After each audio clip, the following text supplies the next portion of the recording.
Desde hace muchos años escucho historias de terror, pero solo una se quedó pegada a mi vida como una sombra que respira en mi nuca. No es una anécdota de alguien lejano, ni una leyenda del pueblo. Es la historia de mi propia familia y de un objeto que nunca debió entrar a nuestra casa. Un crucifijo antiguo que perteneció a un exorcista y que desde que llegó, abrió la puerta a algo que todavía hoy sigue con nosotros. Antes de contarte lo que vivimos, tengo que regresar muchas décadas atrás, hasta un pueblito perdido entre cerros en el estado de Guanajuato, donde nació y creció mi abuela materna. En ese lugar el viento parecía traer siempre olor a tierra mojada y humo de leña, pero también algo más difícil de nombrar, algo que le acompañó desde su juventud hasta el día en que cerró los ojos por última vez. Mi abuela no siempre fue devota. De joven era más bien dura, terca, una mujer que aprendió a sobrevivir sin pedirle nada a nadie, pero con los años, y después de enviudar, terminó aferrándose a la iglesia del pueblo, como quien se agarra de una tabla en medio del mar. Se convirtió en esa señora que siempre estaba acomodando flores, limpiando bancas y ayudando al sacerdote en todo lo que hiciera falta. Vivía sola en una casita humilde a unas cuadras del templo. Sus hijos ya se habían ido a buscar suerte a las ciudades cercanas, y ella se mantenía solo con la pensión mínima que quedaba de mi abuelo. A pesar de tener tan poco, siempre encontraba la manera de dar algo a los demás. Aunque fuera un plato de frijoles o un vaso de agua fresca, nadie en el pueblo imaginaba que esa misma mujer terminaría enfrentándose al tipo de horror del que se habla en susurros, cerca del oído, para que nadie más escuche. Una tarde de catecismo, todo comenzó a torcerse. Mi abuela estaba enseñando a un grupo de niñas. Como cada semana, cuando escuchó que alguien golpeaba la puerta del salón con desesperación, al abrir encontró a un hombre flaco, quemado por el sol, con la ropa cubierta de polvo y los labios partidos de sed. Apenas podía sostenerse en pie y repetía una sola palabra con una voz rota: ayuda. Mi abuela pensó que se trataba de algún accidente en los campos cercanos. Le ordenó a las niñas que llevaran al hombre a la sombra y le dieran agua y un poco de comida. Luego salió casi corriendo con sus rodillas enfermas hasta la parte trasera de la iglesia, buscando al sacerdote del pueblo. Sabía que cuando necesitaba estar a solas a rezar, subía por el sendero que conducía a la colina que se levantaba detrás del templo. El cielo estaba despejado unos minutos antes, pero cuando mi abuela avanzó por el sendero, notó que un viento helado comenzó a soplar desde lo alto. Levantó la vista para buscar al padre y entonces la vio. En la cima de la colina se recortaba la figura de una mujer vestida de negro, con el cabello blanco, larguísimo, flotando alrededor de su rostro. No era nadie del pueblo. Mi abuela lo supo de inmediato, y al verla sintió que el corazón le daba un vuelco dentro del pecho. La desconocida permanecía inmóvil, plantada frente al viento como si éste no tuviera fuerza suficiente para moverla. Su ropa negra no se agitaba como la de cualquier persona. Caía pesada, pegada a su cuerpo. El cabello le cubría la cara, pero aún así mi abuela sintió la certeza de que le estaba mirando directamente a ella. No era miedo normal lo que sintió. Era una sensación antigua, primitiva, una alarma interior que le gritaba que diera la vuelta y regresara. En lugar de eso, dio un paso más hacia la colina. Quiso llamar al sacerdote, pero la voz se le atoró en la garganta. Solo alcanzó a hacer la señal de la cruz con manos temblorosas y siguió avanzando, como si algo la empujara hacia aquella figura. El cielo, mientras tanto, comenzaba a llenarse de nubes negras que se reunían sobre el pueblo como un enjambre silencioso. Cuando estaba a mitad del sendero, escuchó que la llamaban desde abajo. Era la voz del sacerdote joven, junto con las de las niñas del catecismo, que gritaban su nombre preocupadas. Mi abuela volteó y vio al padre agitando el brazo, haciéndole señas para que regresara de inmediato. No entendía bien por qué, pero en cuanto bajó la vista hacia él, sintió que el aire a su alrededor se hacía más pesado, más frío. Se obligó a dar media vuelta y comenzó a bajar como pudo por el camino de tierra. Las rodillas le dolían con cada paso, pero sentía que debía alejarse de la colina cuanto antes. El padre no dejaba de mirar hacia lo alto, con el ceño fruncido, como si también percibiera algo extraño allá arriba. Cuando por fin llegó hasta él, la primera pregunta que salió de su boca fue simple y directa. ¿Quién es esa mujer?, le dijo sin quitar la vista de la silueta negra en la cima. No lo sé, padre, respondió mi abuela con sinceridad.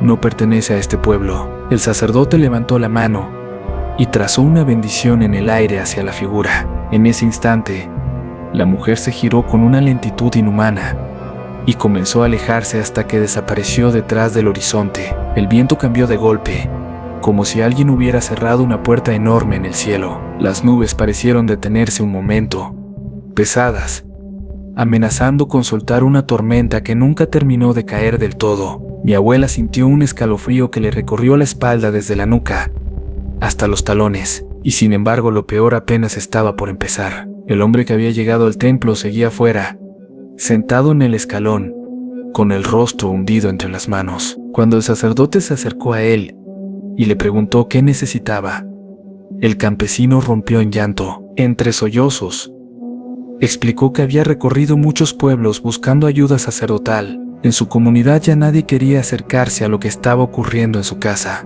Contó que primero fue a la iglesia de su propio pueblo. El sacerdote de allá lo escuchó un momento, pero al oír ciertos detalles, su rostro se puso tenso, casi asustado. Le dijo que no podía ayudarle, que buscara a alguien más, que quizá todo era un problema médico o de locura. El campesino insistió, llorando, pero el sacerdote terminó por negarse por completo. Desesperado, el hombre tomó a su burro y comenzó a caminar de un pueblo a otro. Tocó puertas, pidió audiencia, se arrodilló frente a más de un altar rogando por ayuda. Los sacerdotes lo miraban, escuchaban lo básico y luego inventaban cualquier excusa para echarlo. En poco tiempo se ganó fama de estar mal de la cabeza y la gente comenzó a cerrarle la puerta incluso antes de que terminara de hablar. Para cuando llegó a la iglesia donde estaba mi abuela, llevaba ya muchos días de camino. El sacerdote lo escuchó durante casi una hora en privado, en la pequeña oficina detrás del altar. Mi abuela permaneció en el templo con las niñas, sintiendo cómo el ambiente se volvía cada vez más pesado, más denso. Cuando el padre salió al fin, su rostro estaba pálido, con una expresión que ella nunca le había visto. Le dijo al campesino que lo lamentaba, pero que tampoco podría ayudarle, que lo más sensato era acudir a las autoridades de su comunidad, quizá la policía o algún médico. El campesino comenzó a llorar de nuevo, desesperado, explicando que en su pueblo ni siquiera había policía y que los más cercanos no querían saber nada del asunto. Dijo que allá ya no quedaba esperanza, que lo que estaba ocurriendo iba a terminar mal para todos si nadie intervenía. Salió al patio de la iglesia sin despedirse, solo caminando hacia su burro como un condenado hacia la horca. Mi abuela lo siguió a cierta distancia, con un nudo en la garganta que no sabía explicar. Algo en su interior le decía que ese hombre no estaba mintiendo, que su dolor era real. Cuando lo alcanzó en la calle de tierra, lo llamó con fuerza para detenerlo. «Muchacho», le dijo, «cuénteme qué pasa, qué necesita». El campesino se limpió las lágrimas con el dorso de la mano y negó con la cabeza. «No puedo decirle, señora», murmuró. «No quiero causarle problemas a nadie más. Ya hice suficiente daño». Mi abuela sintió que las palabras salían solas de su boca, como si alguien más hablara a través de ella. «Por amor a Dios, hijo», le dijo con una calma que ni ella entendía, «cuéntame qué sucede. Te juro, delante de Jesucristo, que te voy a ayudar». El campesino se quedó inmóvil, mirándola como si evaluara su alma en silencio. Al final asintió, pero en lugar de hablar, le hizo una propuesta que cambiaría el destino de toda nuestra familia. «Si usted viene y ve lo que está pasando, quizá le crean a usted», dijo al fin. «Quizá si usted cuenta lo que vea, algún sacerdote se anime a ayudarnos. Venga a mi pueblo, por favor, aunque sea solo a mirar a mi hermana». Mi abuela sintió un miedo profundo, pero la compasión fue más fuerte que cualquier presagio. Se negó a subir al burro, que apenas se sostenía en pie por el cansancio. En lugar de eso, ambos regresaron a la iglesia para hablar con el sacerdote una vez más. El padre, al escuchar que mi abuela estaba dispuesta a acompañar al campesino, se quedó callado durante un largo rato. Después, sin decir mucho, fue a buscar las llaves de su vieja camioneta y se las entregó a mi abuela. Vayan, les dijo, pero vuelvan antes de que anochezca y que Dios los acompañe. Agregó en voz tan baja que casi parecía una súplica. Mi abuela sintió que aquellas palabras tenían más de advertencia que de bendición. Aún así se persignó, subió a la camioneta junto al campesino y emprendieron el camino hacia lo desconocido. El pueblo del joven estaba a varios kilómetros, tierra adentro, oculto entre cerros y parcelas mal cuidadas. A medida que avanzaban, el cielo se iba oscureciendo poco a poco, aunque aún era relativamente temprano. Mi abuela miraba por la ventana y tenía la sensación inquietante de que los árboles se cerraban sobre el camino, como si el paisaje quisiera tragarse el vehículo y hacerlos desaparecer para siempre. Cuando por fin llegaron, entendió por qué aquel lugar no aparecía en ningún mapa.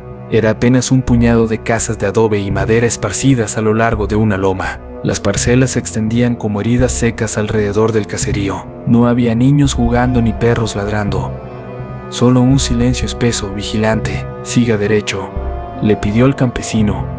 Mi casa está más arriba. La camioneta avanzó hasta donde el camino de tierra se convirtió en una vereda empinada. Tuvieron que dejar el vehículo a un lado, y el joven ayudó a mi abuela a subir a pie los últimos metros. Cuando doblaron un recodo, el pueblo quedó oculto a sus espaldas, y lo único que quedó frente a ellos fue la montaña y el cielo. A mi abuela la invadió una sensación de soledad absoluta. Era extraño, porque desde que mi abuelo había muerto, siempre decía sentirlo cerca, acompañándola. En esa vereda, en cambio, tuvo la impresión de que la habían dejado sola en el mundo. Ni la presencia de Dios ni la de su difunto esposo parecían seguirla hasta allí arriba. Al final del sendero se veía una casita de madera, inclinada como si el cerro la estuviera empujando hacia abajo. Una luz débil se filtraba a través de las rendijas de la puerta. Ya llegamos, dijo el campesino, y su voz tembló de una forma que hizo que mi abuela sintiera un frío nuevo,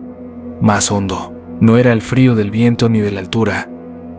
Era algo que parecía nacer del suelo mismo. Entraron sin tocar, empujando la puerta con cuidado. En el suelo, sobre unas mantas viejas, había una mujer muy anciana, diminuta, con la piel llena de arrugas profundas. La abuela del campesino intentó levantarse cuando los vio entrar, pero apenas si pudo incorporarse sobre los codos. ¿La trajiste?, le preguntó con una voz gastada, casi quebrada. Mi abuela se arrodilló para ayudarla a sentarse sobre una silla baja. Al tenerla tan cerca, percibió un olor agrio, mezcla de hierbas, humo y sudor antiguo. La anciana la miró de arriba abajo, como si intentara reconocer algo en ella. No había hostilidad en sus ojos, pero tampoco tranquilidad, solo un miedo enorme y contenido. ¿Dónde está mi nieta?, preguntó, intentando mantener la calma. El joven miró a mi abuela con vergüenza y dolor antes de responder. No está aquí. Se me volvió a ir, dijo. Seguro está en el panteón. La frase hizo que el silencio de la casita se volviera aún más pesado. Mi abuela no entendía del todo, pero sintió que no podía perder el tiempo con preguntas. El joven se lanzó hacia la puerta casi corriendo, y ella lo siguió como pudo, ignorando el ardor en sus rodillas. Subieron todavía más, por un camino más estrecho y pedregoso que llevaba al cementerio del pueblo. Mientras ascendían, un sonido comenzó a colarse en el aire, al principio lejano, y luego cada vez más claro. Eran gritos de mujer, uno, luego otro más, hasta convertirse en un coro desgarrador que llenaba el aire. No eran gritos de dolor común, tenían algo de canto, de ritmo, como si siguieran un orden secreto. El panteón apareció frente a ellos, un lugar antiguo, con cruces chuecas y tumbas a medio hundir en la tierra. Mi abuela se detuvo unos pasos antes de la reja oxidada. A través de las sombras alcanzó a ver a una muchacha desnuda, con el cabello revuelto y las rodillas cubiertas de tierra. Estaba agachada sobre una tumba reciente, escarbando con las manos como un animal salvaje. Gritaba, reía, lloraba, todo al mismo tiempo, mientras sus dedos sangraban al rasgar la tierra. El campesino entró al panteón sin pensarlo dos veces. Se acercó corriendo a la joven y trató de contenerla, sujetándole las muñecas. Mi abuela quiso avanzar para ayudar, pero algo la clavó en el lugar. Sus pies parecían pegados al suelo, y la lengua se le volvió de piedra dentro de la boca. Intentó rezar, y no pudo recordar ninguna oración, ni siquiera el Padre Nuestro, que había repetido toda su vida, acudía a su memoria. Frente a ella, el joven luchaba por contener a su hermana, que se retorcía con una fuerza imposible para su cuerpo delgado. De pronto la muchacha dejó de resistirse y cayó desmayada entre los brazos de su hermano. En ese momento los gritos cambiaron. Ya no era solo la voz de la joven, sino muchas voces, alrededor, detrás, arriba. Mi abuela sintió que había más mujeres en el panteón, aunque no pudiera verlas con claridad. Eran sombras entre las tumbas, figuras que se movían a contraluz, llenando el lugar con un canto que no pertenecía a este mundo. Los gritos se convirtieron en una especie de melodía disonante, un lamento que parecía repetir una frase en un idioma desconocido. Mi abuela sintió que se mareaba, que el aire se espesaba hasta volverse casi sólido. El campesino la llamó, pidiéndole que no se quedara ahí, que lo ayudara a llevar a su hermana de vuelta a casa. Eso la sacó del trance lo suficiente como para poder moverse otra vez. Salieron del panteón como pudieron, cargando entre los dos el cuerpo inerte de la muchacha. Detrás de ellos, los gritos continuaban, pero ahora sonaban más lejos, como si se quedaran atrapados entre las lápidas. Mi abuela se obligó a no mirar hacia atrás.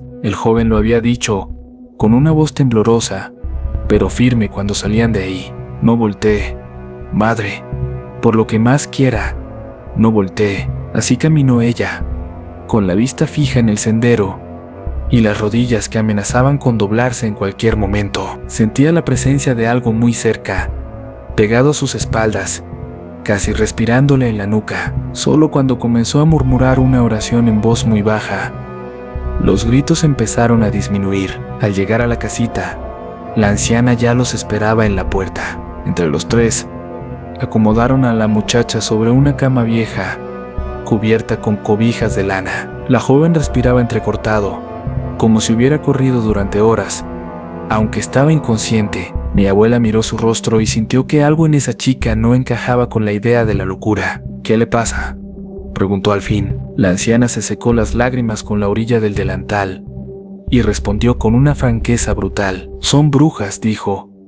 Bajan del cerro desde que yo era niña, pero ahora vienen todos los días. Se la quieren llevar, agregó.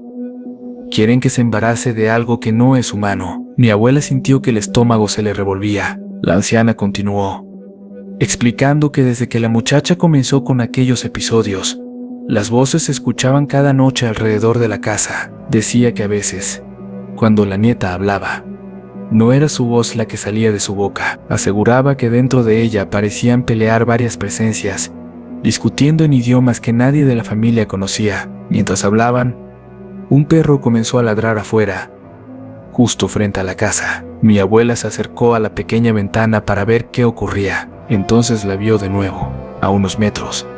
En medio del camino, estaba la mujer de negro y cabello blanco que había visto en la colina, mirándolos en silencio. El campesino, al notar la dirección de su mirada, salió al patio y comenzó a gritarle insultos a la figura. La llamó de todas las formas posibles, como si quisiera provocar una reacción, cualquier cosa. La mujer, sin embargo, no se movió ni un milímetro, ni siquiera parpadeó, o al menos eso fue lo que alcanzó a distinguir mi abuela antes de apartarse de la ventana. Lo que ocurrió esa noche dentro de la casita, nadie en mi familia lo conoce del todo. Con el tiempo, cada tío, cada tía, escuchó una versión ligeramente distinta de lo que mi abuela hizo para ayudar a esa muchacha. Lo único en lo que todos coinciden en sus relatos es en lo que vino después, en el encuentro con un sacerdote al que, con los años, terminaríamos llamando con temor y respeto. Pocos días después, mi abuela regresó a su pueblo con la mente hecha un huracán. Había visto cosas que desafiaban todo lo que entendía de la fe, del bien y del mal. Sabía que la muchacha necesitaba algo más que rezos temblorosos y remedios caseros. Y también sabía que en esa región había un hombre que se susurraba cuando alguien hablaba de exorcismos. El sacerdote de su parroquia, aún pálido por lo que el campesino le había contado, le dio una dirección en la ciudad de Guanajuato. Le habló de un hombre al que algunos seguían llamando padre, aunque hacía décadas que había abandonado la iglesia. Un extranjero de ojos cansados, que vivía rodeado de lienzos y pinturas, que nadie compraba, y que, según contaban, había visto cosas que ningún otro sacerdote se atrevería siquiera a mencionar. Mi abuela y una de mis tías viajaron hasta aquella ciudad para encontrarlo. Preguntaron en varios barrios hasta que dieron con una casa vieja, de paredes descascaradas y un portón de madera. Cuando tocaron, nadie respondió, pero el olor a trementina y óleo se escapaba desde el interior. Después de insistir un buen rato, una voz ronca, con acento extranjero, les pidió que esperaran. El hombre que abrió la puerta no parecía un cura. Tenía las manos manchadas de pintura, la barba descuidada y el cabello canoso y revoltoso. Vestía ropa vieja y cómoda, más propia de un artesano que de un hombre de iglesia, y sin embargo en sus ojos había algo difícil de definir, una mezcla de cansancio, tristeza y una lucidez casi dolorosa. «Soy Lucas», dijo simplemente. «¿Qué buscan conmigo?». Mi abuela le contó todo con lujo de detalles, sin ocultar nada, desde la mujer de negro en la colina hasta los gritos del panteón. Mientras hablaba, el hombre la escuchaba en silencio, sin interrumpir, con los dedos entrelazados sobre la mesa manchada de pintura. Al terminar, el silencio que quedó en el taller fue más pesado que cualquier palabra. Al cabo de un rato, el antiguo sacerdote suspiró con una resignación que heló a mi abuela. «No puedo ayudarla», confesó. «Mi corazón ya no aguanta. Si entro en un enfrentamiento así, no voy a salir con vida. Y ustedes terminarán con un cadáver más que cargar». Lo dijo sin dramatismo, como quien expone un hecho médico irrefutable. Sin embargo, no las dejó irse de inmediato. Les habló de su pasado, de los años en Europa en los que recorrió parroquias y hospitales, enfrentándose a cosas que prefería no recordar. Les confesó que había participado en más de una decena de exorcismos y que, en una ocasión, había sentido la mirada de algo que se hacía llamar Lucifer. Dijo que desde entonces su fe ya no era igual, porque había visto demasiado. Se levantó con dificultad y fue hasta un cajón de madera cerrada con llave. Lo abrió con manos temblorosas y sacó un objeto envuelto en una tela descolorida. Con cuidado, retiró la tela y dejó ver un crucifijo de metal oscuro, pesado, lleno de detalles diminutos. Mi abuela sintió de inmediato que aquello no era un crucifijo común. «Este fue mi arma más poderosa», les dijo. «Durante muchos años he estado presente en rituales que ustedes no querrían imaginar. Me lo entregó mi propio maestro, un exorcista antiguo, que a su vez lo recibió de otro más viejo.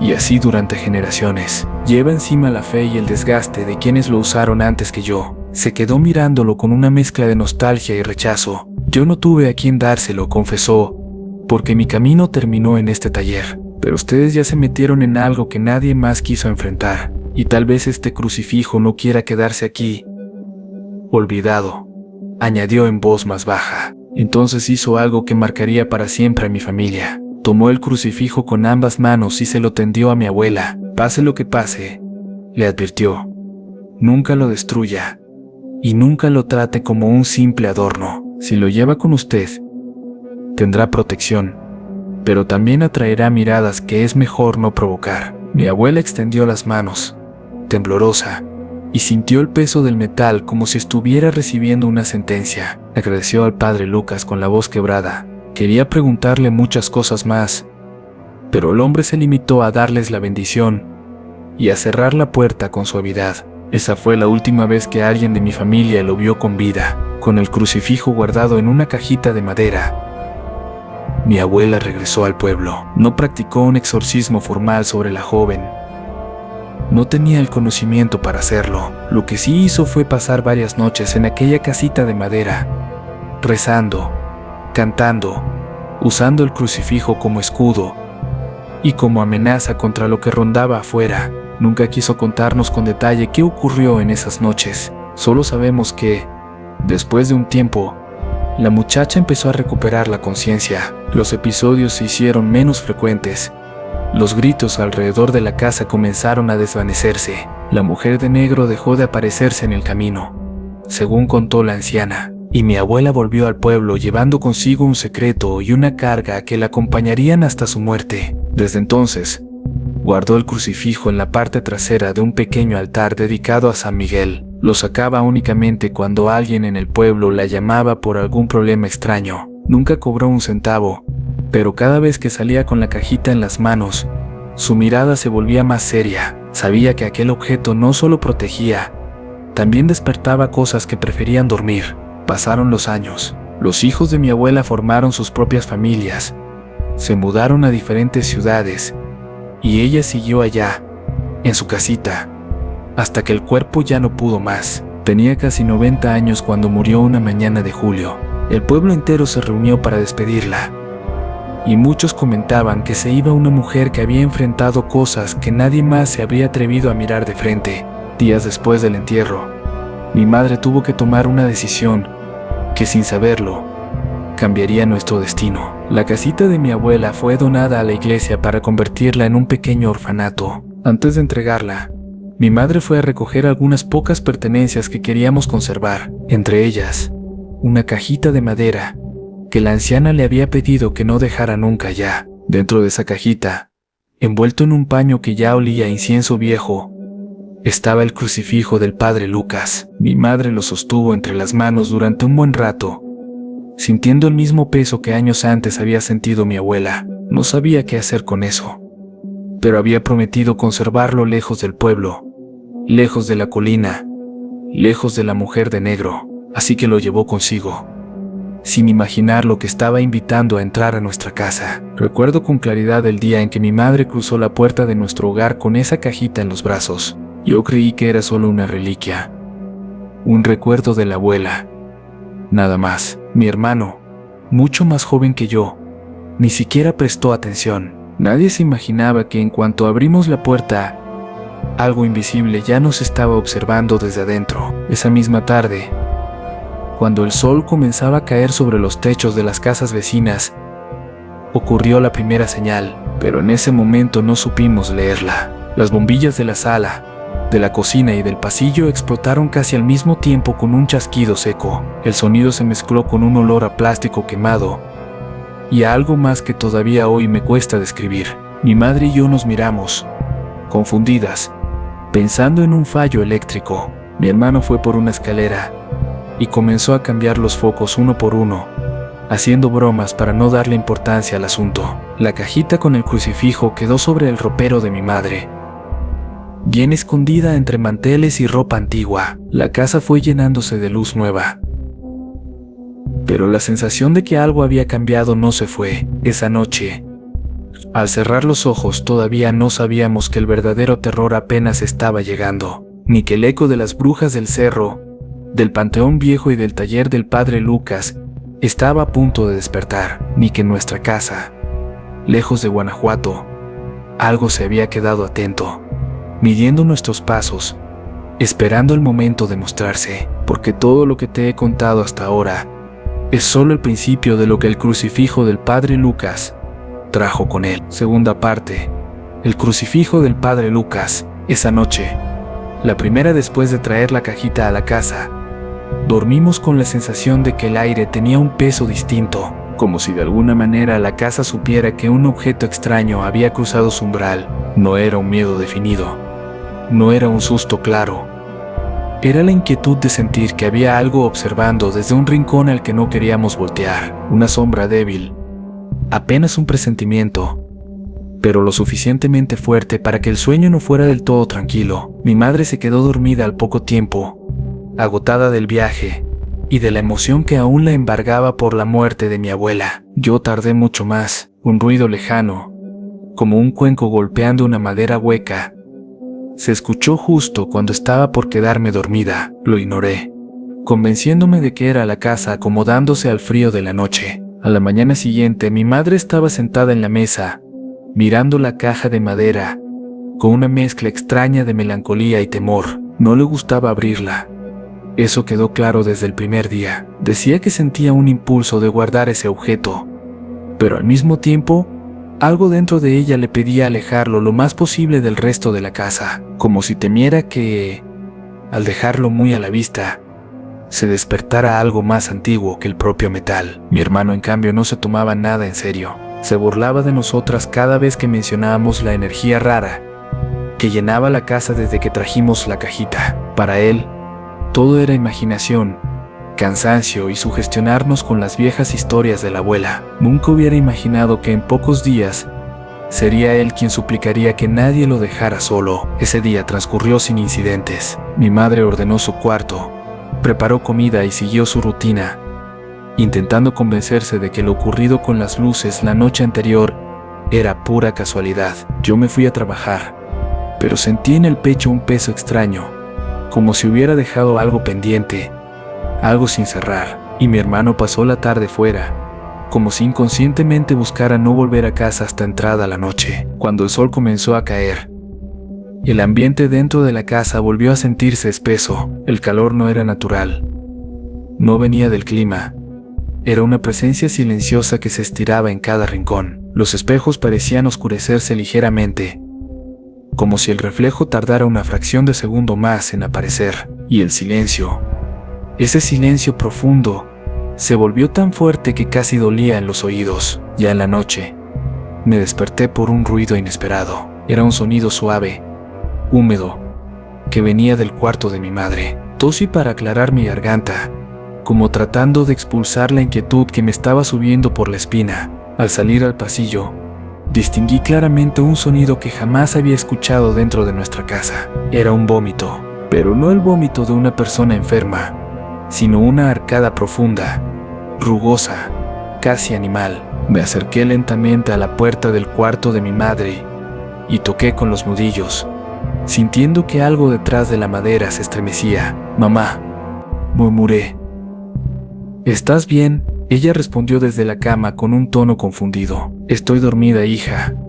«¿Qué pasa?». Traté de explicarle que escuché cómo vomitaba, pero antes de decir algo más, la respuesta llegó sola. El sonido volvió a escucharse desde adentro del ropero donde estaba guardada la cajita. Mi madre y yo retrocedimos al mismo tiempo, como si un impulso invisible nos hubiera jalado hacia atrás. Ambas escuchamos claramente el ruido, húmedo e insistente, como si algo tratara de expulsar su propio interior, pero no nos atrevimos a acercarnos ni un paso, ni siquiera tocamos las puertas del ropero.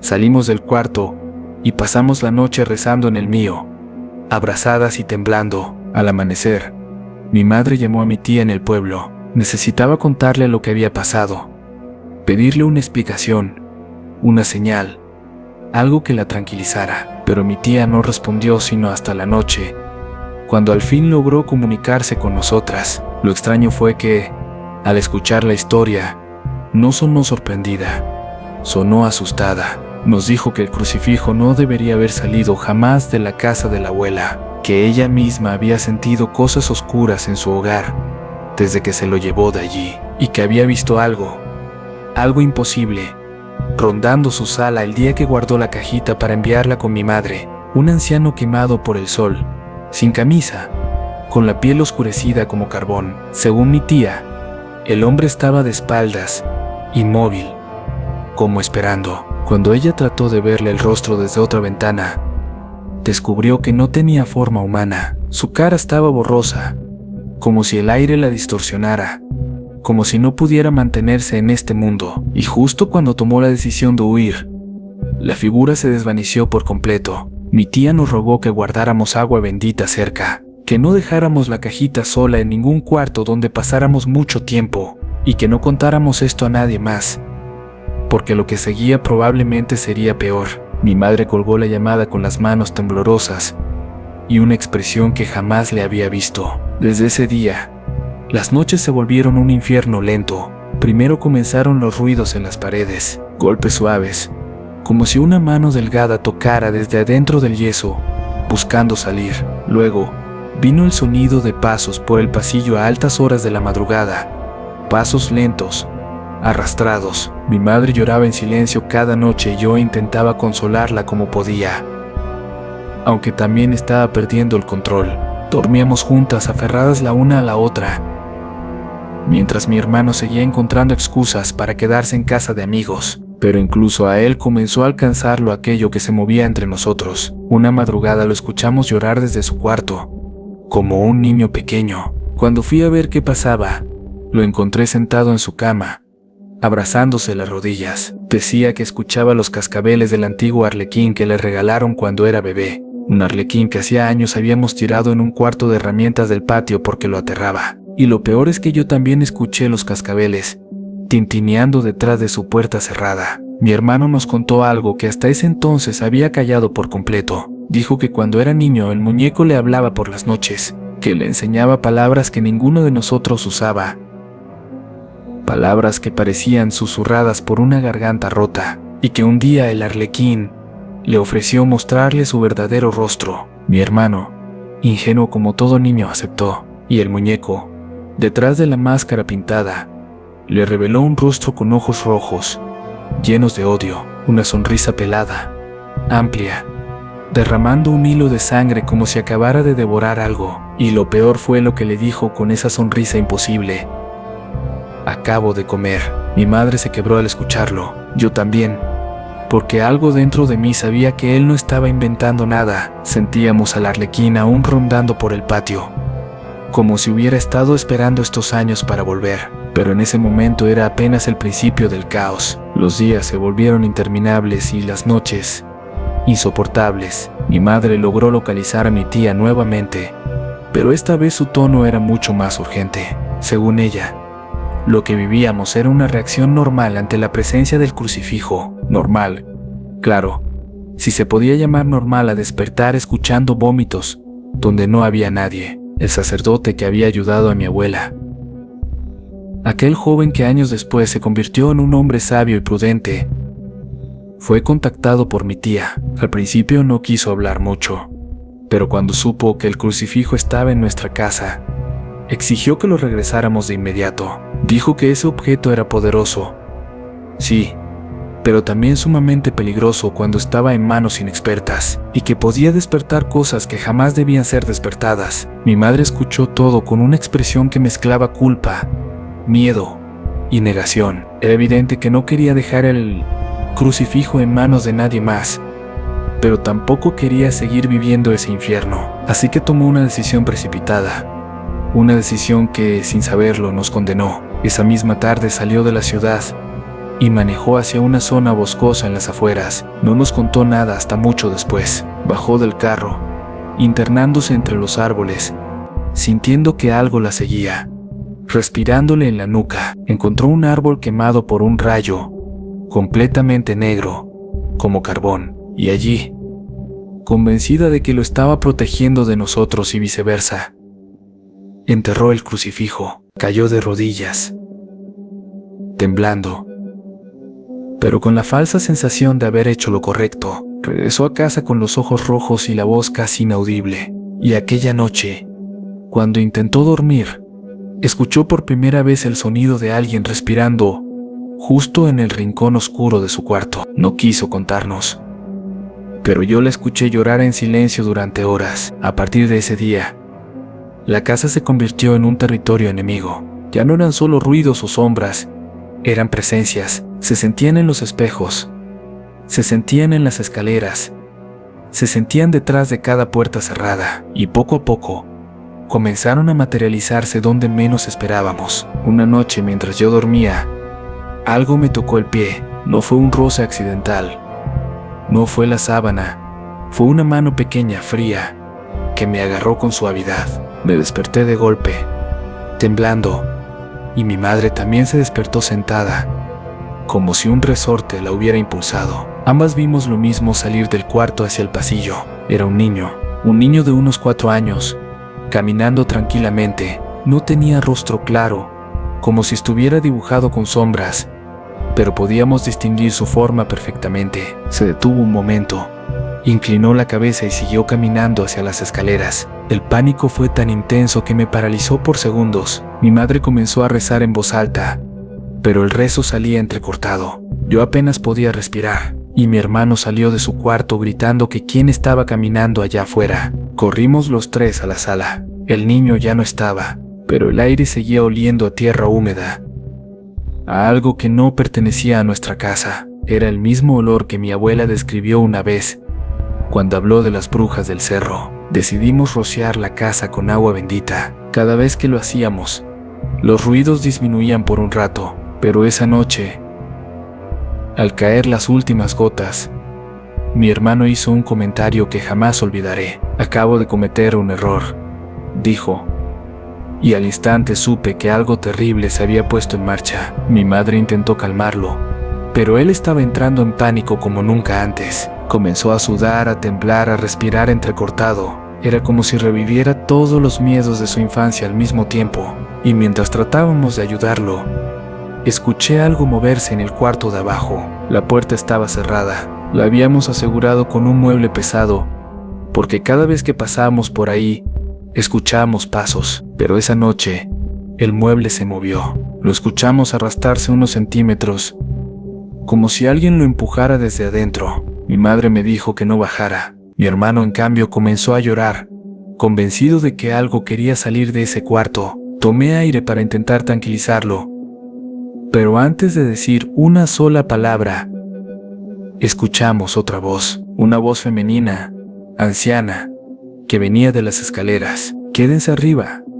dijo con una calma que heló la sangre en mis venas. El perro de la vecina, que había llegado más tarde a nuestra casa, comenzó a ladrar desde la parte baja de la escalera, pero sus ladridos eran diferentes. Eran más profundos, más desesperados, como si intentara advertirnos de algo que no podía ver. Mi madre subió corriendo las escaleras, empujándonos hacia su cuarto. Yo entré temblando. Mi hermano estaba casi desmayado, blanco como papel. El perro seguía ladrando, pero ahora desde el segundo piso, delante de la puerta de la habitación de mi madre. Y lo más perturbador fue lo que mi nariz detectó antes que mis ojos: un olor a flores marchitas y tierra mojada. Era el olor del jardín de mi abuela, un olor que no debió haber estado ahí. Mi madre apenas podía hablar cuando me pidió que no mirara hacia el pasillo, pero el perro no dejaba de mirar fijamente hacia la oscuridad, tensando todo su cuerpo. Esa madrugada fue eterna. No dormimos ni un segundo.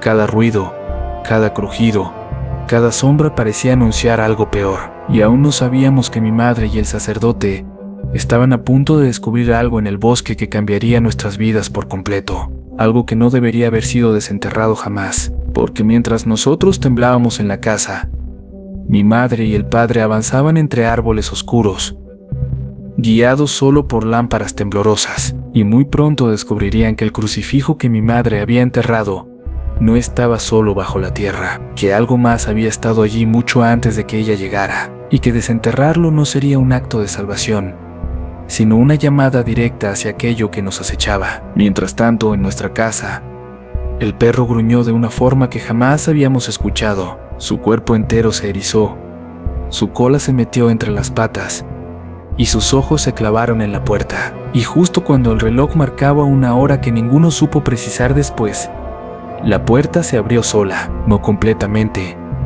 Apenas un pequeño espacio, lo suficiente para dejar entrar algo que ya estaba esperando. Tercera parte, lo que desenterró el bosque. La puerta se abrió lo suficiente para que el aire del pasillo cambiara de golpe. El perro pegó un brinco hacia atrás y se quedó con el lomo erizado, enseñando los dientes, pero sin atreverse a ladrar. Yo sentí un frío tan intenso en la espalda que por un momento pensé que alguien me había puesto la mano encima. Mi hermano, pálido, solo murmuró algo que no alcancé a entender, como si una palabra vieja se le hubiera atorado en la garganta. No era el viento. Eso lo supimos todos al mismo tiempo, sin necesidad de decirlo. Las ventanas estaban cerradas.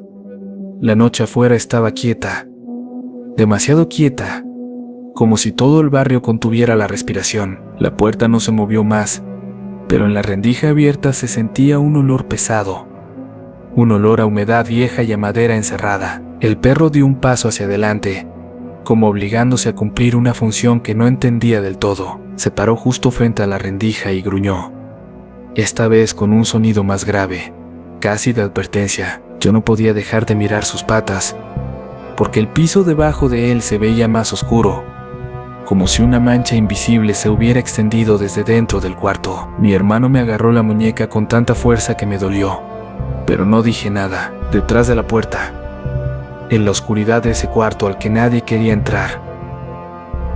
Algo se movió. No fue un paso completo, ni un golpe fuerte.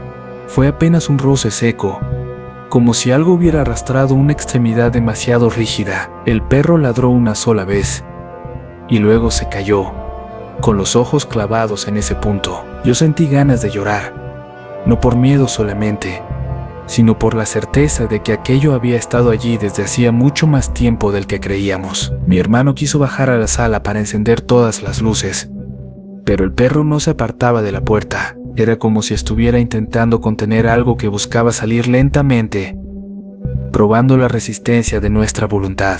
Yo sabía que si cedíamos y abríamos esa puerta, nada volvería a ser igual. Y aún así, una parte de mí quería ver qué había dentro, qué rostro tenía lo que nos estaba acosando. Los minutos se hicieron largos, tan largos que perdimos la noción del tiempo. No recuerdo cuánto tardó mi hermano en empezar a recitar oraciones que ni siquiera sabía que conocía. El perro se fue calmando poco a poco, aunque no dejó de vigilar la rendija ni un solo segundo, y en algún momento, sin que ninguno se atreviera a decirlo, todos supimos que lo peor no estaba allá adentro, sino muy lejos en medio del bosque, porque mientras la casa se sostenía a base de miedo y rezos, mi madre manejaba por una carretera casi desierta. A su lado, el sacerdote que conoció a mi abuela apretaba entre las manos una pequeña linterna de batería gastada. Detrás, en el asiento trasero, mi madrina intentaba disimular el temblor de sus manos,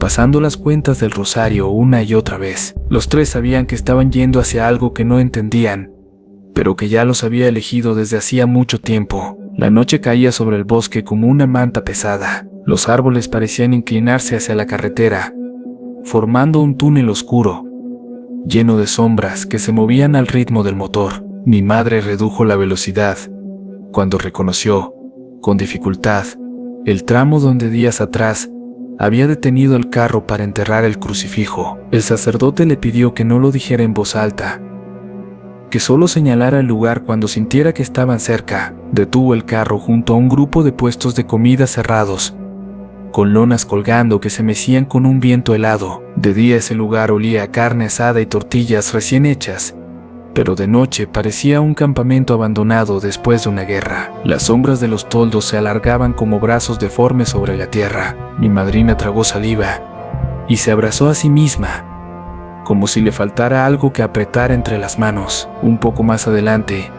mi madre pidió que se orillaran. Apagaron el motor y solo se escuchó el crujido del metal enfriándose y el canto lejano de algunos insectos. Mi madre señaló con la barbilla hacia un punto entre los árboles. «Es ahí», dijo con un hilo de voz. «Por ahí entré la vez pasada». El sacerdote la miró con seriedad, como si quisiera asegurarse de que ella entendía la gravedad de lo que estaban a punto de hacer.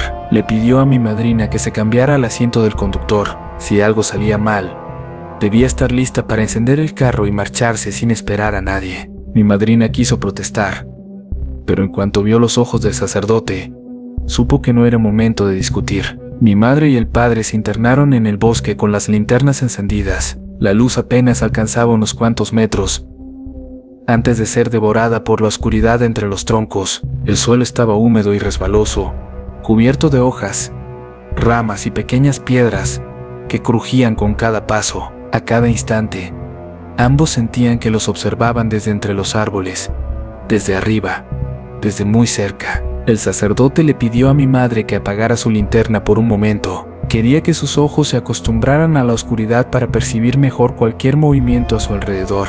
El silencio se volvió tan profundo que los latidos del corazón de mi madre parecían resonar en el aire. Entonces, a unos metros frente a ellos, algo se movió entre las sombras. No fue un animal, era una figura humana, caminando con pasos lentos, casi flotando sobre la tierra. El cabello largo, blanco, parecía brillar con una luz propia tenue, suavemente plateada. La mujer de negro pasó frente a ellos sin voltear, avanzando en la misma dirección en la que mi madre les había indicado. El sacerdote contuvo la respiración, y mi madre sintió que las piernas se le convertían en agua. El padre apenas alcanzó a susurrar una advertencia para que no hiciera ruido. Esperaron a que la figura se perdiera entre los árboles antes de encender de nuevo las linternas. Los dos sabían que ella no necesitaba luz para moverse en ese bosque. Siguieron caminando unos minutos más, hasta que mi madre reconoció un árbol caído, partido por la mitad. Cerca de él, el tronco quemado por un rayo se levantaba como una columna retorcida, ennegrecida por completo. «Fue aquí», dijo ella, con la voz quebrada. «Aquí enterré el crucifijo». El sacerdote asintió con gravedad, como si hubiera esperado oír esas palabras desde que bajó del carro. «No diga nada más», pidió. «Solo señale el punto exacto». La tierra estaba suelta en un pequeño círculo, pero el tiempo y la humedad ya habían empezado a compactarla otra vez. El sacerdote le entregó su linterna a mi madre y comenzó a cavar con las manos. Cada puñado de tierra que sacaba estaba más frío que el anterior, como si viniera de una profundidad imposible. Mi madre se arrodilló para ayudar. Sus dedos tocaron algo duro, algo que no era piedra. Sintió la textura lisa y al mismo tiempo rugosa, como de porcelana agrietada. Cuando tiró con fuerza creyendo que era el crucifijo, un grito ahogado se le escapó de la boca. Lo que había sacado no era metal, era una pierna de muñeco, rígida, con restos de tela de colores pegados al barro. Tenía un pequeño cascabel aplastado en la punta, oxidado, pero todavía reconocible. Mi madre supo de inmediato a quién había pertenecido ese muñeco, y el nombre se le atoró en la garganta. El sacerdote se acercó para iluminar mejor el agujero. Entre la tierra removida se alcanzaba a ver, a pocos centímetros de profundidad, algo metálico que reflejaba la luz. El padre sintió un escalofrío que le recorrió los brazos mientras terminaba de sacar lo que quedaba enterrado. Esta vez sí era el crucifijo. Lo sostuvo entre las manos, cubierto de tierra húmeda. En cuanto lo levantó por completo, el aire alrededor pareció cambiar. Una especie de presión invisible se disipó por un segundo, como si una burbuja de oscuridad se hubiera roto. Y luego, desde muy cerca, se escuchó un crujido de ramas. Detrás de ellos, entre los árboles, 3 luces pequeñas comenzaron a moverse.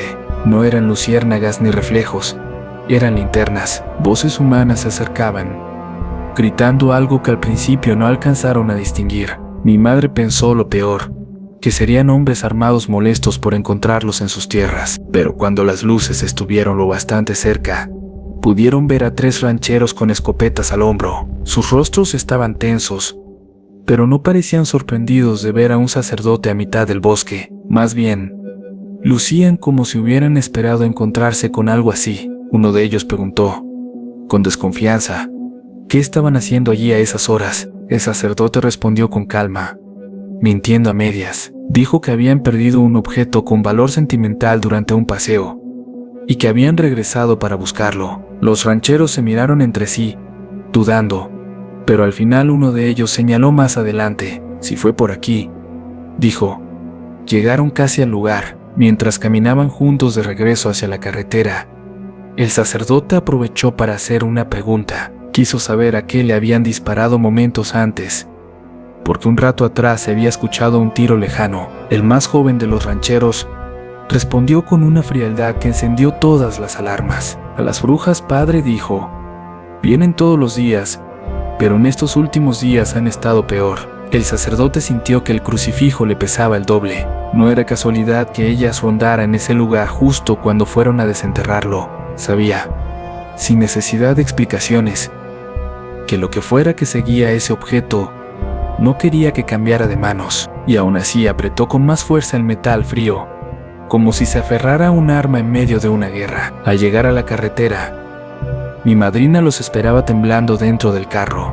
Dijo que había visto a lo lejos a varias mujeres caminando entre los árboles, acercándose al vehículo, pero cuando trató de enfocarlas, las figuras se deshacían en la oscuridad. Llevaba rezando tanto tiempo que ya no sabía qué palabras había repetido y cuáles solo había pensado. El sacerdote guardó el crucifijo en una caja simple que traía consigo. No quiso mirarlo mucho, ni dejar que los demás lo miraran. Cerró la tapa con manos firmes, como si al hacerlo quisiera sellar algo que luchaba por salir. Luego pidió a mi madre que manejara de regreso a la ciudad sin detenerse por nada. En nuestra casa, mientras tanto, la noche seguía sin moverse.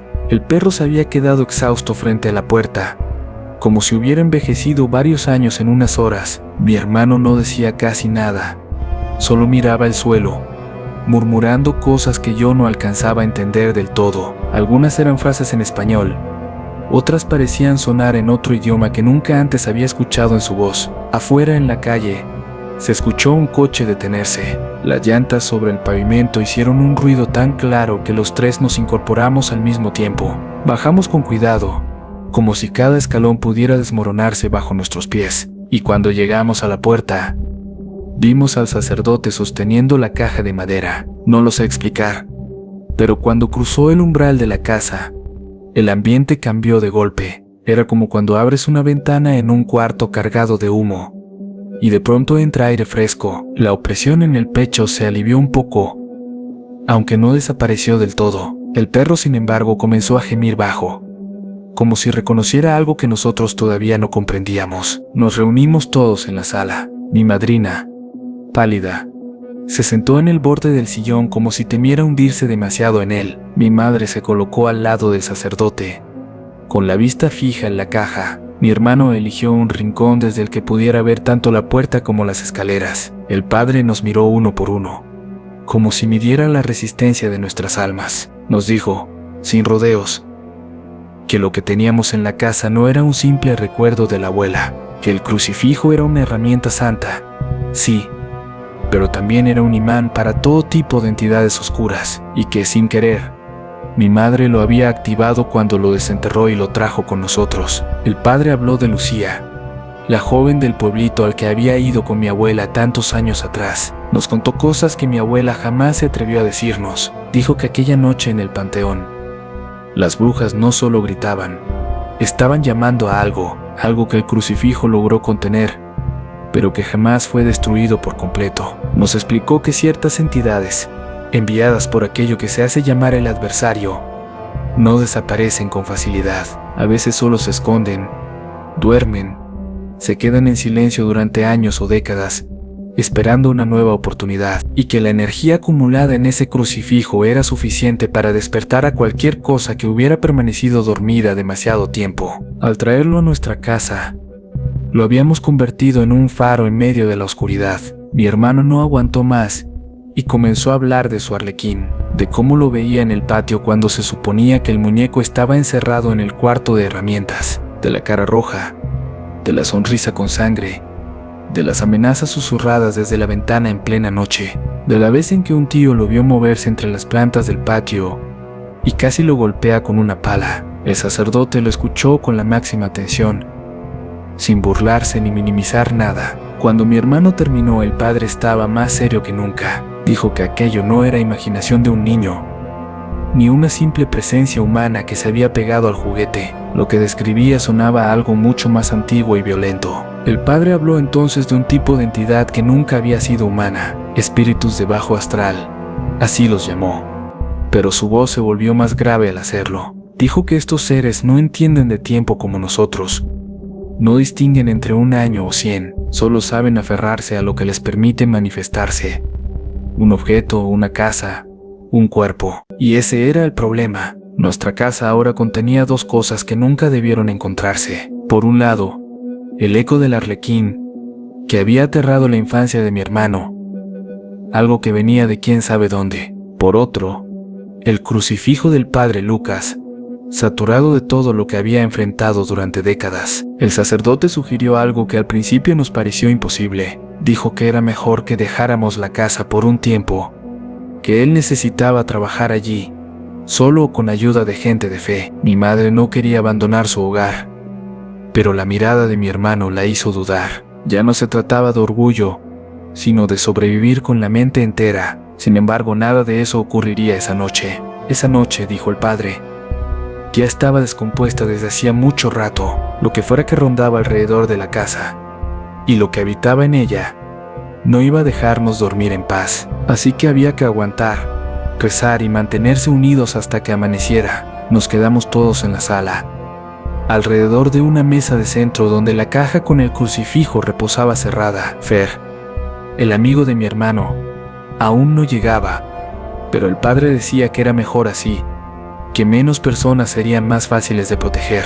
Mi madrina sostenía el rosario con tanta fuerza que los nudillos se le pusieron blancos, y yo tenía la sensación constante de que alguien más, alguien que no pertenecía a nuestra familia, se había sentado entre nosotros. La casa parecía respirar. Se escuchaban crujidos en el techo, susurros lejanos que se confundían con el ruido de los cables eléctricos. La puerta de la recámara de abajo volvió a vibrar, como si la golpearan desde el interior con manos pequeñas. El perro se puso a temblar, pegado a las piernas de mi hermano, que ya no se atrevía a moverse del sillón. Fue entonces cuando el padre se levantó. Dijo que necesitaba ver por sí mismo el cuarto que teníamos bloqueado con el mueble. Mi madre quiso oponerse, pero el sacerdote la miró con una mezcla de compasión y determinación. No podemos seguir ignorando lo que está ahí, le dijo, porque lo que está ahí ya no nos ignora a nosotros. Bajamos todos juntos, porque nadie quería quedarse solo en la sala.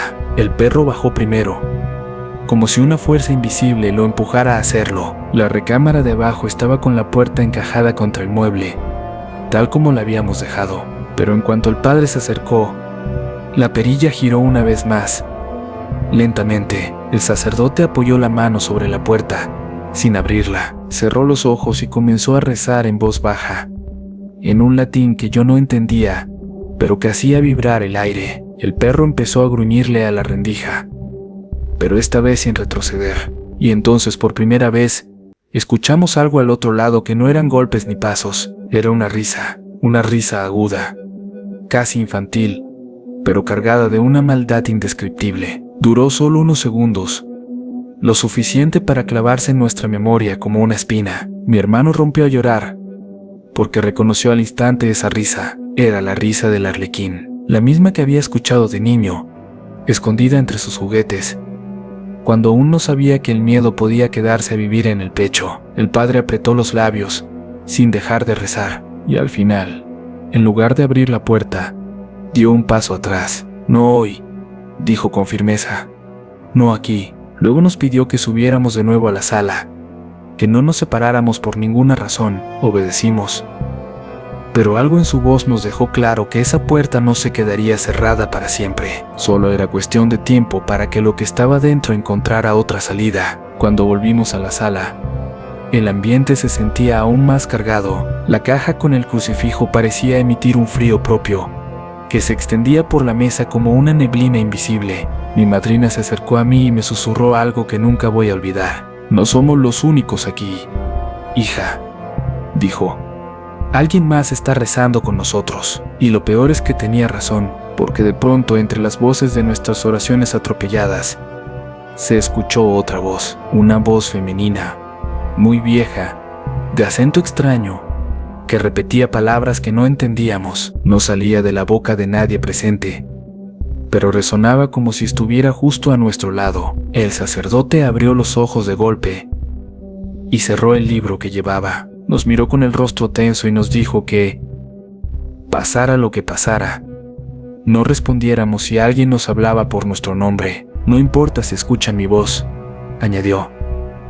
«No contesten a menos que me vean a mí, aquí, con ustedes, porque esta noche», aseguró, «algo iba a intentar confundirnos. Y la noche, hermano, todavía no terminaba. Ni en la casa, ni en el bosque, ni en la memoria de ese crucifijo que cargaba consigo demasiadas batallas. Afuera, en la calle vacía, el aire se volvió tan frío que el vapor de nuestra respiración empezaba a ser visible dentro de la sala. Y justo cuando creímos que estábamos empezando a acostumbrarnos al horror, algo llamó a la puerta de la entrada con 3 golpes lentos, 3 golpes que no venían de este mundo. Cuarta parte, Luisiana casa que respiraba en la oscuridad. Los 3 golpes en la puerta se sintieron más como latidos que como ruidos, latidos profundos, huecos, capaces de recorrer las paredes desde el umbral hasta el techo. Mi madrina dejó caer el rosario sin darse cuenta, y cuando se inclinó para recogerlo, sus manos temblaban tanto que no podía cerrarlas. El sacerdote se puso de pie lentamente, como si cada músculo de su cuerpo entendiera que aquello no debía abrirse. Pero la puerta volvió a sonar. 3 golpes más, esta vez más suaves, casi educados, como si alguien se disculpara por molestar. Mi hermano retrocedió hasta quedar pegado a la pared, con los ojos muy abiertos. El perro gruñó hacia la entrada, pero sin acercarse, como si supiera que mientras más lejos estuviera, más seguro estaría. El sacerdote levantó una mano para que nadie hablara. El silencio se hizo tan denso que pensé que si tosía, algo detrás de la puerta iba a saber exactamente dónde estaba. La tensión duró unos segundos que parecieron eternos, hasta que una voz habló desde afuera, una voz dulce, amable, perfectamente humana. «Mi hija, ¿están bien?». Era la voz de la vecina, la misma que hacía apenas unas horas nos había pedido que cuidáramos a su perro. Mi madre dio un paso hacia la puerta, pero el sacerdote la detuvo sujetándola del brazo. «No es ella», susurró con firmeza. «Pero es su voz», respondió mi madre, totalmente confundida. «Precisamente», dijo él, «es su voz, pero no es ella». Desde afuera la voz volvió a hablar. Esta vez sonaba más preocupada, casi desesperada. «Mi hija, por favor, ábreme. Mi hija, necesito entrar». La forma en que pronunciaba cada palabra tenía un ritmo extraño, como si repitiera algo aprendido, pero sin entenderlo del todo. Mi madrina apretó el rosario contra su pecho y empezó a rezar en silencio. Mi hermano se llevó las manos a los oídos, como si querer escuchar menos lo protegiera de aquello, y el sacerdote, con un tono más grave, dijo algo que heló mi sangre. «No le respondan. Si responden, será como abrirle la puerta». La voz afuera guardó silencio unos segundos. Luego, muy despacio, imitó la voz de mi madre. «Mi hija, soy yo. Mi hija, abre». Mi madre se quedó paralizada. Yo también habría jurado que era ella, solo que había algo sutilmente incorrecto, algo que hacía que cada sílaba cayera fuera de su sitio, como si la voz repitiera un sonido sin saber qué significaba. El sacerdote se acercó a la puerta y apoyó la palma sobre la madera. No la abrió, solo la tocó, y en cuanto lo hizo, dio un salto hacia atrás, como si algo lo hubiera quemado. Se persinó, respiró hondo, y nos pidió que retrocediéramos. Al otro lado, la voz dejó de hablar. Lo que vino después no fue un golpe, ni un grito, ni un lamento. Fue algo mucho peor, una risa aguda, disonante, que se alargaba más de lo que cualquier humano podría sostener. Esa risa no pertenecía a nadie vivo, ni a vecino, ni a mujer, ni a criatura que entienda el lenguaje de los hombres. El perro ladró con furia y se escondió detrás del sillón. La risa se alejó despacio, como si la cosa que la hacía se arrastrara sobre la tierra, cuando todo quedó en silencio. El sacerdote nos ordenó que cerráramos con llave la puerta principal y también el portón interior. Pero antes de que pudiéramos movernos, algo ocurrió arriba. Un golpe seco resonó en el segundo piso, justo sobre nuestras cabezas. Luego otro y otro. Parecía que alguien caminaba allá arriba arrastrando algo pesado. Mi hermano se llevó las manos a la boca y negó con la cabeza, aterrado. «Allá arriba», susurró. «Allá no hay nadie». La mirada del sacerdote se endureció. Nos pidió que no nos separáramos, pero necesitaba ver qué sucedía en la planta superior. Tomó la caja con el crucifijo, sin abrirla, como si el simple peso del objeto en sus manos fuera suficiente. Mi madre quiso acompañarlo, pero él negó con la cabeza. «No todos, solo uno. Si algo pasa, necesito que alguien más pueda correr». No queríamos que fuera mi hermano, así que el sacerdote me escogió a mí, no porque fuera valiente, sino porque mi hermano ya estaba demasiado afectado. Acepté, aunque todo en mi cuerpo me decía que no subiera. Cada escalón crujía, como si anunciara nuestra presencia algo que ya esperaba por nosotros. A mitad de la escalera, ocurrió. El pasillo del segundo piso estaba completamente oscuro, pero la luz de abajo nos permitía ver la silueta de algo. Una silueta pequeña, encogida, sentada justo frente a la puerta del cuarto de mi madre. Yo solté un jadeo. El sacerdote levantó la caja con ambas manos. La figura giró la cabeza, pero no tenía rostro, solo una superficie lisa, como si la piel se hubiera estirado demasiado. Su cuerpo era pequeño, de proporciones similares a un niño de unos 4 años, pero la forma en que se movía anunciaba que no era humano. Se levantó sin doblar las rodillas, como si fuera un títere colgado de hilos invisibles. Luego dio un paso hacia nosotros. El sacerdote tomó aire y empezó a rezar en latín.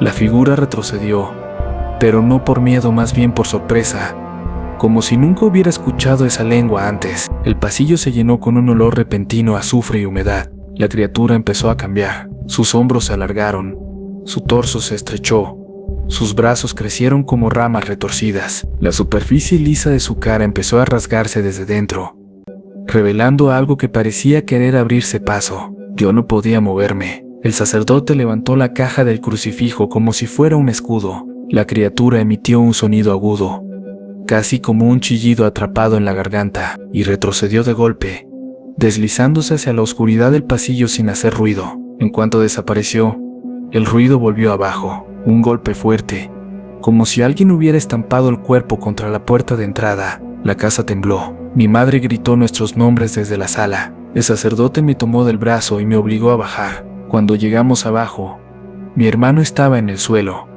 a unos metros de la puerta. Lo habían empujado, pero lo peor no fue eso. Un brazo delgado, gris, con dedos larguísimos, se filtraba por debajo de la puerta. Se movía buscando algo, palpando el aire, como si quisiera encontrar el borde de la realidad para abrirla. Cada vez que el dedo tocaba la madera, la puerta vibraba. Mi madre estaba paralizada, mi madrina lloraba, el perro gemía sin voz. El sacerdote se acercó lentamente, puso la caja con el crucifijo frente a la puerta. El brazo se detuvo. Por un segundo, la casa entera pareció contener el aliento. Entonces el sacerdote abrió la caja. Un viento helado recorrió la sala. Las luces parpadearon. El brazo debajo de la puerta empezó a convulsionar como si se quemara con un fuego que no podía ver. Y de pronto, se retiró hacia afuera con un chillido que hizo vibrar los vidrios. Pero algo más pasó, algo que no esperábamos. Cuando el sacerdote tomó el crucifijo en sus manos, el metal ardió. Un resplandor blanco salió de él, tan intenso que ninguno de nosotros pudo mantener la vista fija. La casa tembló desde los cimientos hasta el techo, y en alguna parte del segundo piso, la criatura sin rostro emitió un grito que parecía romperse en 1000 voces. El sacerdote cayó de rodillas. Mi madre corrió hacia él para sostenerlo. El crucifijo seguía brillando como si algo dentro de él hubiera despertado. Y entonces, justo cuando creíamos que lo peor había pasado, ocurrió lo impensable. La puerta principal comenzó a abrirse sola, muy despacio, con un chirrido prolongado que hizo doler los oídos. Detrás de la puerta no había nadie humano, pero sí había algo, una sombra alta, con cabello blanco que flotaba como hilos mojados, y ojos tan antiguos que parecían haber visto la creación misma. La mujer de negro había entrado a nuestra casa, y traía algo más detrás de ella, algo que todavía no habíamos visto, pero que estaba a punto de revelarse. Quinta parte. La noche en que la casa dejó de ser nuestra. La puerta se abrió por completo con un chirrido lento, como si hubiese estado conteniendo un peso imposible durante años. La figura que cruzó el umbral no caminó, sino que pareció deslizarse, arrastrando una sombra más larga que su propio cuerpo. El cabello blanco flotaba en mechones que parecían sumergidos bajo agua, moviéndose en direcciones contrarias sin seguir norma alguna. Mis ojos se encontraron con los suyos, dos huecos profundos donde no había pupilas ni luz, sino una oscuridad viva, inquieta, que vibraba como si algo dentro quisiera salir. El sacerdote intentó levantarse sosteniendo el crucifijo, pero sus piernas le temblaban como si una fuerza le pesara encima sin permitirle ponerse de pie. El brillo del crucifijo seguía encendido, pero ya no irradiaba calma o protección. Ahora parecía un faro luchando por mantenerse encendido en medio de una tormenta, resistiendo una presión que venía desde todas las esquinas de la casa. El perro comenzó a ladrar con desesperación, pero en lugar de avanzar, retrocedió hasta esconderse detrás del sillón, gimiendo como si reconociera a la mujer que entraba. Y entonces, la sombra de la figura tocó el piso, extendiéndose hacia nosotros como una lengua negra que buscaba alimento. Detrás de esa mujer, algo más cruzó la puerta sin necesidad de cuerpo. Fue un viento helado, cargado de un olor a tierra revuelta, a ropa húmeda guardada por décadas, a carne que se descompone lejos del sol. Ese olor llenó la sala con una rapidez que me arrancó tos y lágrimas. Mi madre retrocedió hasta quedar pegada a la pared, y mi madrina empezó a rezar, pero su voz se quebraba cada 2 palabras. Nadie podía comprender cómo esa presencia podía mantenerse tan sólida, tan material, sin pertenecer a nada vivo. Era como si la casa, desde hacía años, hubiera estado esperando ese ingreso como se espera una deuda que tarde o temprano llega a cobrarse. La mujer se detuvo frente al crucifijo. No lo tocó, pero inclinó la cabeza como quien observa un objeto que recuerda vagamente de otro tiempo. No había expresión en su rostro, ni enojo ni dolor, pero su silencio era tan profundo que parecía un lenguaje en sí mismo. El sacerdote logró ponerse de pie, respirando con dificultad, y comenzó a pronunciar palabras en latín que yo jamás había escuchado en voz humana. Cada frase parecía costarle años de vida, como si un peso invisible le comprimiera los pulmones. La mujer ladeó la cabeza con curiosidad infantil, como si intentara recordar por qué ese idioma le resultaba tan familiar. Y fue entonces cuando escuchamos el primer paso en el segundo piso. Un paso lento, pesado, acompañado de un sonido húmedo, como cuando algo arrastra un pie descalzo sobre un suelo mojado. El sacerdote no apartó su atención de la mujer, pero su respiración se aceleró, porque él sabía, antes que nosotros, que no se trataba de la criatura sin rostro que habíamos visto antes. Esto era algo mucho peor, algo que el crucifijo no estaba simplemente despertando, sino llamando. La madera del techo crujió bajo un peso que no debía existir, un peso que avanzaba directamente hacia el hueco de la escalera. Mi hermano se arrodilló sin darse cuenta, como si las piernas se le hubieran negado por puro terror. Las luces titilaron, algunas se apagaron por completo, y el resplandor del crucifijo palpitó como un corazón herido. El sacerdote intentó sostenerlo con ambas manos, pero la fuerza opuesta era tan grande que sus dedos comenzaron a abrirse involuntariamente. Mi madre corrió hacia él para ayudarlo, aunque sabía que no tenía poder alguno en esa batalla. Yo quiero creer que el crucifijo no quería caer, que estaba luchando, pero había algo enfrentando lo que llevaba siglos dormido y ahora despertaba con hambre. El primer vistazo de lo que bajaba por las escaleras fue apenas una sombra más oscura que el resto de la casa, un fragmento de negrura que no seguía la forma del cuerpo humano y que se movía con un ritmo torpe pero inevitable, como un animal que aún recuerda cómo caminar después de mucho tiempo inmóvil. Luego, la sombra tomó forma, y vimos que tenía extremidades. Sí, pero eran demasiado largas, demasiado torcidas, como si hubieran sido quebradas y puestas nuevamente sin cuidado. El sonido que emitía mientras avanzaba no era un gruñido ni un lamento, sino un murmullo incoherente que repetía palabras antiguas y mezcladas apenas audibles. El sacerdote gritó una orden para que no miráramos directamente a esa cosa, pero era imposible no hacerlo. Cada paso bajado era una amenaza que nos envolvía, una presencia que no comprendía barreras físicas ni espirituales. La mujer del cabello blanco, aún inmóvil frente al crucifijo, levantó lentamente su brazo derecho, y la sombra de su brazo se alargó hasta tocar la criatura que venía bajando. Fue un contacto leve, casi un saludo, y en ese instante comprendimos que no eran dos presencias separadas, eran parte de lo mismo, de una sola oscuridad manifestada en formas distintas, nacidas de la misma raíz. La criatura llegó al último escalón y se quedó mirando al sacerdote, sin rostro claro, pero con una intención evidente. Algo en su forma daba la impresión de que sonreía, sin boca, sin ojos, pero sonreía. El sacerdote sostuvo el crucifijo con ambas manos y gritó el nombre de una entidad sagrada que hizo vibrar los vidrios de la ventana. La mujer dio un paso hacia atrás y por un segundo creímos que retrocedía, pero lo que en realidad ocurrió fue completamente distinto. Estaba abriendo espacio para que algo más avanzara detrás de ella. La casa entera empezó a temblar. Las paredes crujieron como si un terremoto invisible estuviera presionándolas desde dentro. El piso se alzó milímetros, pero de forma tan violenta que los vasos de la mesa cayeron al suelo. El perro comenzó a aullar, un sonido que nunca le habíamos escuchado, un llanto desgarrador que parecía brotar desde su alma. Y entonces, la mujer se apartó completamente del umbral de la puerta dejando ver lo que venía entrando desde afuera.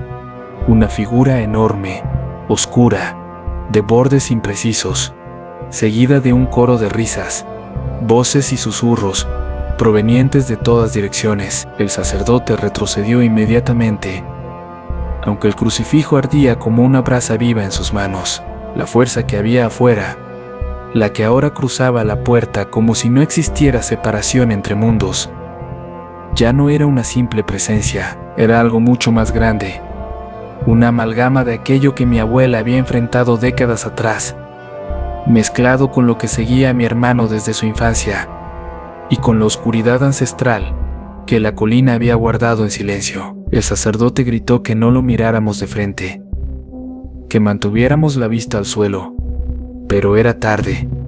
La sombra ya había llenado la sala, avanzando como un mar espeso. Mi madre me tomó de la mano y me jaló hacia atrás, pero no había lugar al que retroceder. La casa era demasiado pequeña para contener tanta oscuridad, y el aire se volvió pesado, como si cada respiración fuera un castigo. Sentí un dolor punzante en el pecho, como si algo invisible intentara entrar en mí buscando espacio. Mi madrina cayó de rodillas, rezando con una voz que se quebraba hasta volverse casi un grito. El sacerdote, aún de pie, pronunció la frase más temida de toda la noche: no está aquí para entrar, está aquí para reclamar. El crucifijo comenzó a emitir un sonido, un zumbido metálico que parecía provenir de lo más profundo del objeto. El resplandor aumentó hasta volverse casi cegador, pero la sombra no retrocedía.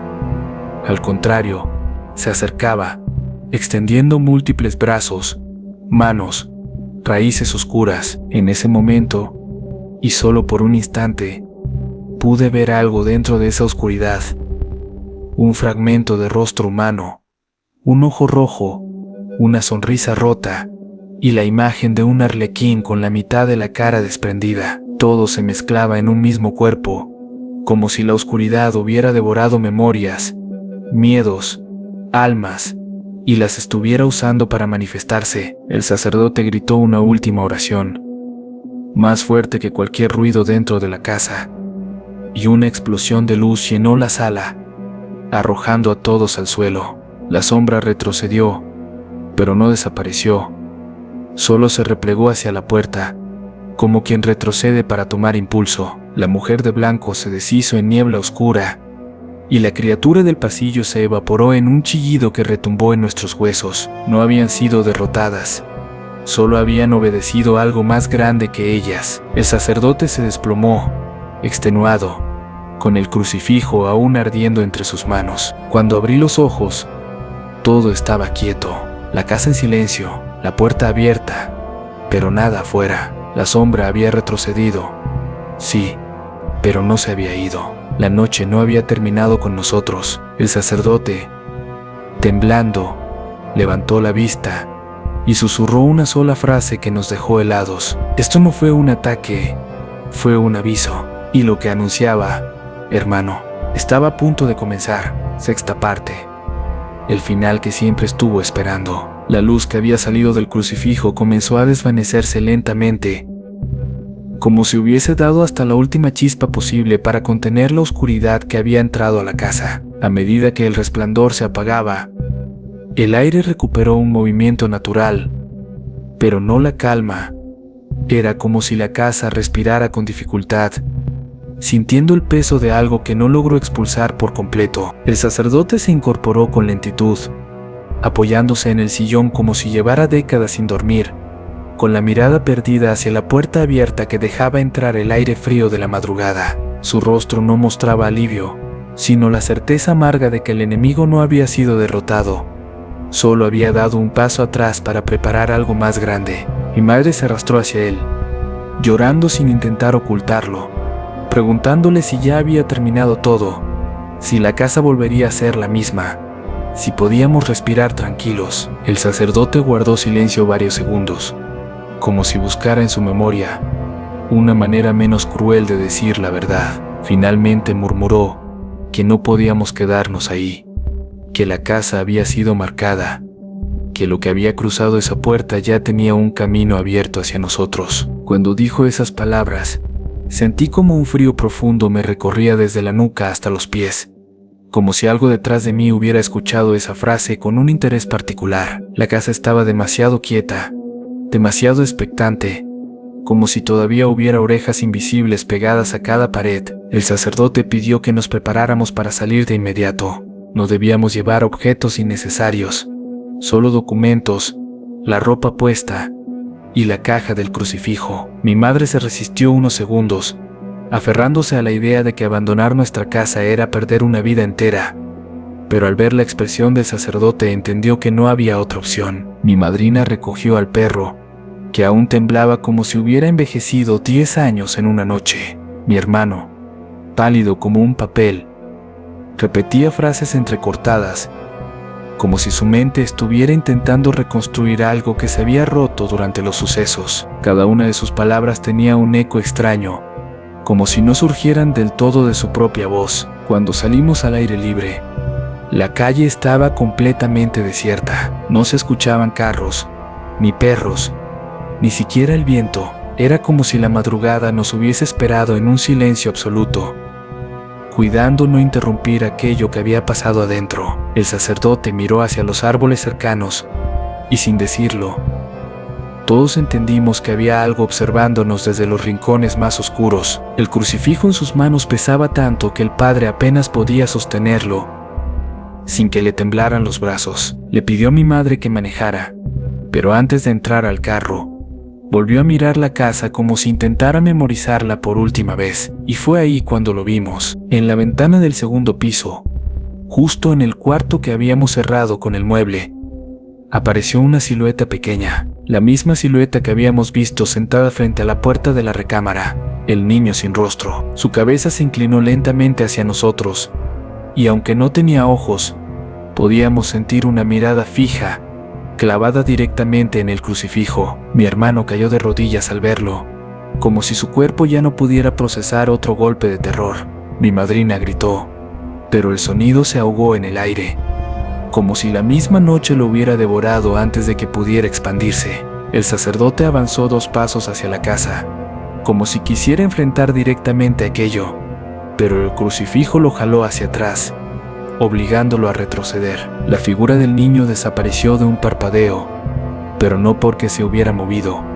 Simplemente dejó de estar, como si su presencia nunca hubiera ocupado esa ventana. El sacerdote nos ordenó entrar al carro de inmediato, sin mirar atrás. Mientras mi madre encendía el motor, yo sentí un hormigueo en el pecho, una sensación de vacío, como si algo dentro de mí hubiese sido arrancado sin mi permiso. El carro avanzó lentamente al principio, y el silencio en la calle seguía siendo absoluto, tan profundo que parecía un abismo donde cualquier sonido quedaría atrapado para siempre. Sin embargo, apenas doblamos la esquina, escuchamos un ruido fuerte detrás de nosotros, un golpe en la puerta principal de la casa, un golpe que no buscaba entrar, sino despedirse. Manejamos durante horas sin rumbo claro, siguiendo solo las indicaciones del sacerdote, que parecía ser guiado más por un instinto espiritual que por lógica humana. Llegamos a un pequeño convento en las afueras de la ciudad, donde un grupo de religiosas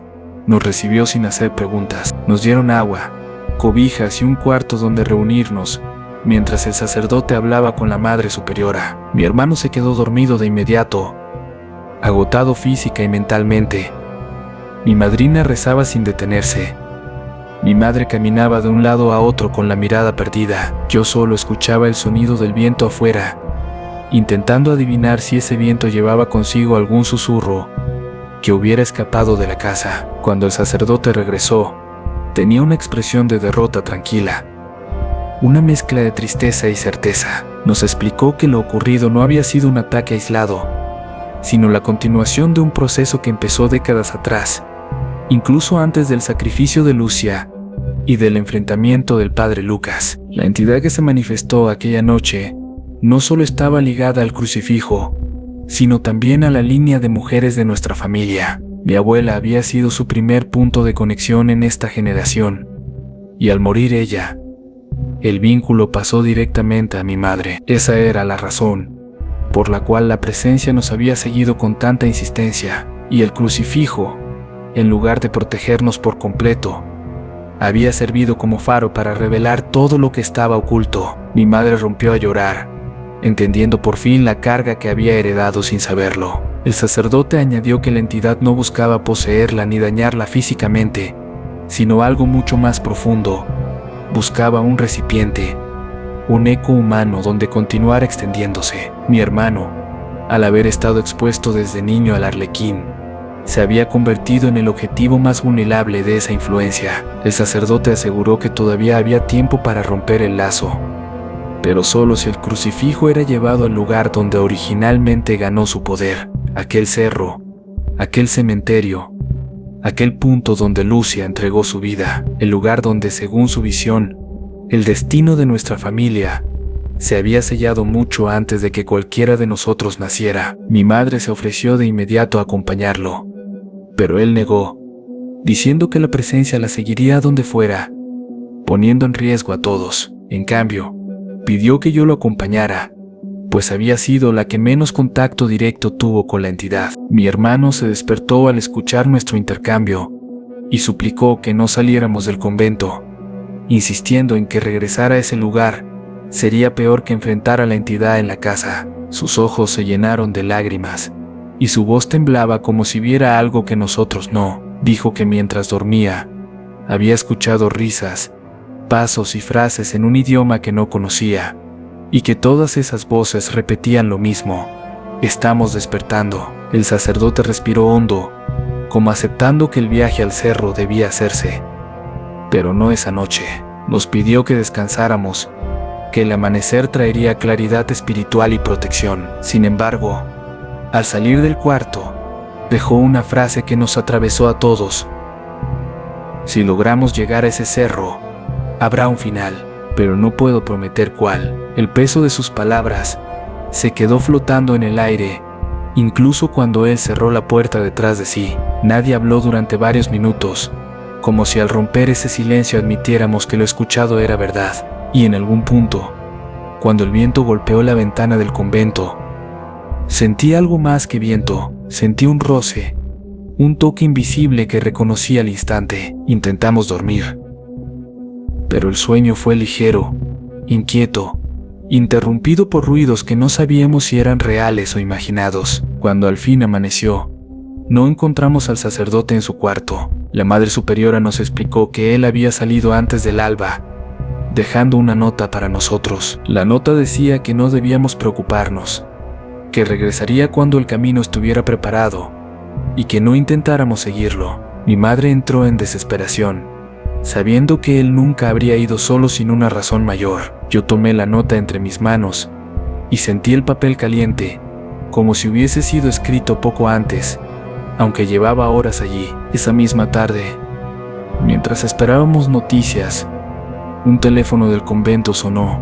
La Madre Superiora atendió, y su rostro cambió por completo al escuchar la voz al otro lado. Nos llamó de inmediato, con la mirada temblorosa. Cuando mi madre tomó el teléfono, escuchó la voz del sacerdote, pero algo en su tono no era normal. Su respiración sonaba pesada, como si hablara desde un lugar profundo, vibrante, donde el eco respondiera antes que él. Y entonces dijo algo que nos derrumbó: ya no es necesario que vengan, él ha despertado. Mi madre gritó su nombre, pero la voz al otro lado solo repetía la frase, como si ya no perteneciera del todo al sacerdote. Luego, un silencio profundo llenó la línea telefónica, un silencio tan denso que casi podía escucharse su forma, su presencia. Después, muy despacio, una risa se filtró a través de la bocina. No era la risa del arlequín, ni la del niño sin rostro, tampoco la de la mujer de blanco. Era una risa nueva, una risa de algo que estaba probando su propia voz por primera vez. La llamada se cortó.